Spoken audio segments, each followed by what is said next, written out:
Hello and welcome back to the rundown on Women's Football Talk, where we will look ahead to all of this weekend's fixtures as we draw close to the end of the season, have a look at some of the talking points from the midweek action and everything else in between. So we are coming towards the closing stages of all the league seasons, and the penultimate weekend here in England is this weekend, and we have some absolutely firecracker games to look forward to as permutations at the top and the bottom are at high stakes. So let's go and look at the top of the table, and table toppers Chelsea, they have managed to go top after a midweek win. They face Arsenal, who are in third place. Now victory for Arsenal would make a final fantastic day for the WSL title, with all three teams obviously being able to win it still. However, a win for Chelsea would mean that United of our side can no longer win it. Speaking of United of our side, they did win themselves in midweek, beating Everton by 4-1. Speaking of Chelsea, they beat West Ham by 4-0. So both teams have won their game in hand to make it a very close title race between both of them two and Manchester United heading into this penultimate weekend. So they are the lunchtime kickoff on Sunday. News of the week from both sides. Chelsea confirmed that Pernilla Harder and Magdalena Eriksson will be leaving the club this summer when their contracts expire. There had been heavy rumours that the duo are set to sign for Bayern Munich in Germany. However, as of time of recording, there has been no official announcement from Bayern Munich, but make sure you're following us on social medias for that when it comes out.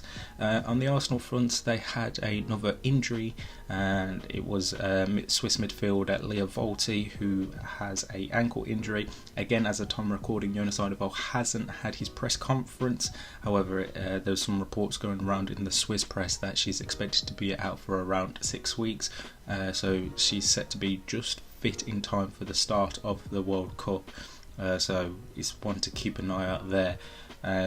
What happens there. Otherwise, looking at the game itself, it's going to be a really close battle. Obviously, both sides wanting to go full head and tail for it, and obviously not wanting to lose so that they don't lose ground on the title race. And I think, looking at this, Chelsea in excellent form, the way Sam Kerr, Pernilla Harder have been playing over these last couple of weeks, and then Arsenal with Stina Blackstenius, her continual great form over the last couple of months or so, and then obviously how well Frida Leonardson-Mornham has been playing this season is going to make it a really key battle. Speaking of the other title challengers, Manchester United, they play host to Manchester rivals Manchester City.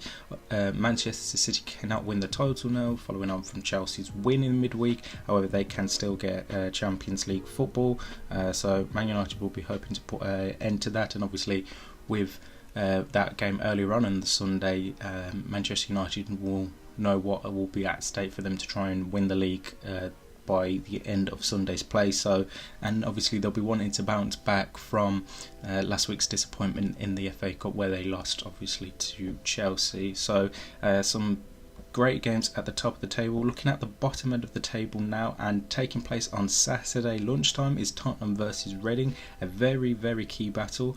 Reading are on 11 points while Spurs are on 14 points.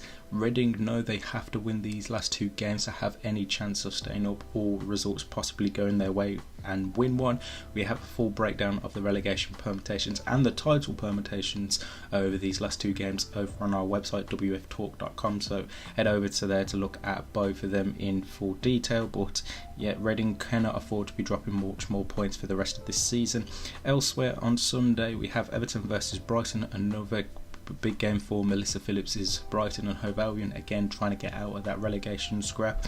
Then you have Aston Villa versus Liverpool, two teams that haven't really got much to play for now this season. It's just about finishing it off as high as possible.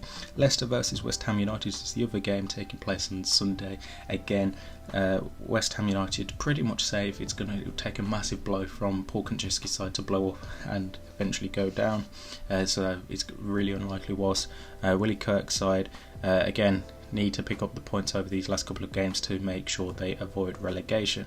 So let's head into Germany now, and it is congratulations to VfL Wolfsburg, who won the DFB Pokal against Freiburg yesterday, and it was a fantastic win for them. And yeah, they have now won 9 of their last 10 DFB pokals in a row, so congratulations there. Looking at this weekend's fixtures, Hoffenheim take on Werder Bremen tonight. Hoffenheim are on the cusp of getting Champions League football, and then elsewhere, one game on Saturday between Bayer Leverkusen and Bayern Munich. Bayern Munich can wrap up the title this weekend with victory, so it'll be seeing if they can get that all done and dusted, and then we have the rest of the games taking place on Sunday, including Wolfsburg's trip to Meppen on Sunday lunchtime. Obviously Wolfsburg will be hoping that Bayern Munich drop points so that they can still have a slim chance heading into next week's final day of getting the title.